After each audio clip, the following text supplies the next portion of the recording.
आरक्षण से आप सहमत हैं कि नहीं? मैं आरक्षण से सहमत हूँ, जातिगत आरक्षण से सहमत नहीं हूँ। मैं आर्थिक आधार पर आरक्षण से सहमत हूँ। जिन्हें आरक्षण की जरूरत है उन्हें आरक्षण मिलना चाहिए। मुझे लगता है आरक्षण होना चाहिए, लेकिन उनके लिए होना चाहिए जो आर्थिक रूप से कमजोर है, और हर जाति हर वर्ग के आदमी को आरक्षण का लाभ मिलना चाहिए। जो एजुकेशन में आरक्षण दिया जाता है, एजुकेशन में आरक्षण सबसे ज्यादा पूरे देश को गर्त में ले जाने वाला काम है। मैं बिल्कुल इस चीज का बहुत कट्टर विरोधी हूँ कि शिक्षा में बिल्कुल आरक्षण नहीं होना चाहिए। आपको लगता है कि ये वोट बैंक के चक्कर में ये पॉलिटिशियंस आरक्षण को खत्म करेंगे जैसा बढ़ाते जा रहे हैं अभी?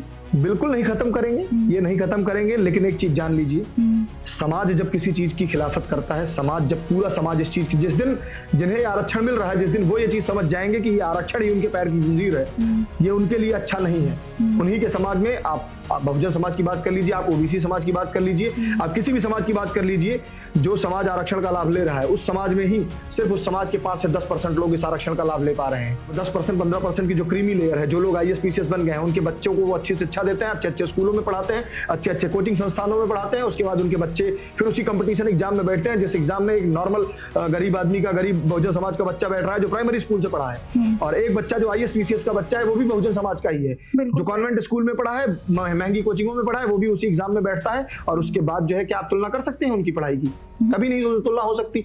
और उसे भी वही आरक्षण मिलता है, इन्हें भी वही आरक्षण मिलता है, और आगे जाके उसी IAS PCS के बच्चे को फिर से IAS PCS की नौकरी मिल जाती है, और ये बहुजन समाज का ही बच्चा पीछे रह जाता है। आखिर क्यों ऐसा हो रहा है कि जिस समाज को 50% की एक आरक्षण की लिमिट लगाई गई थी, आज उस समाज को जो है 55%, 75%, 73%, 85% तक के आरक्षण की बात जो है भाजपा के ही नेता कर रहे हैं, सरकार ही कर रही है।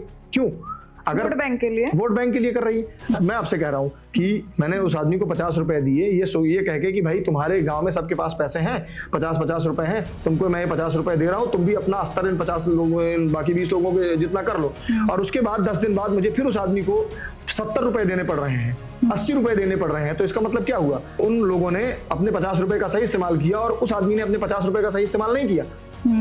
जाहिर सी बात है कि अगर उसे और पैसे देने पड़ रहे हैं, तो इसका मतलब है या तो उसकी भूख ज्यादा है, या उसकी जरूरतें ज्यादा हो गई हैं, या वो जो काम कर रहा था वो काम भी नहीं कर रहा है, वो और मेहनत नहीं कर रहा है। भाई जिस बहुजन समाज को पहले शिक्षा ही नहीं थी, जो शिक्षा में थे ही नहीं, जिनको शिक्षा मिलती ही नहीं थी, ऐसी भ्रांतियां हैं या भ्रांति है कि सत्य है, आज जब उन्हें अचानक से जो है आरक्षण मिलने लगा कि 50% का आरक्षण है, अब तो हम बिना पढ़े भी पास हो सकते हैं। आज उनको जब शिक्षा का अधिकार मिला तो उनको छूट दे दी गई, तो उनके मन में ये विचार आ गया कि भाई अब तो 50% आरक्षण है ही, हम तो पास हो ही जाएंगे।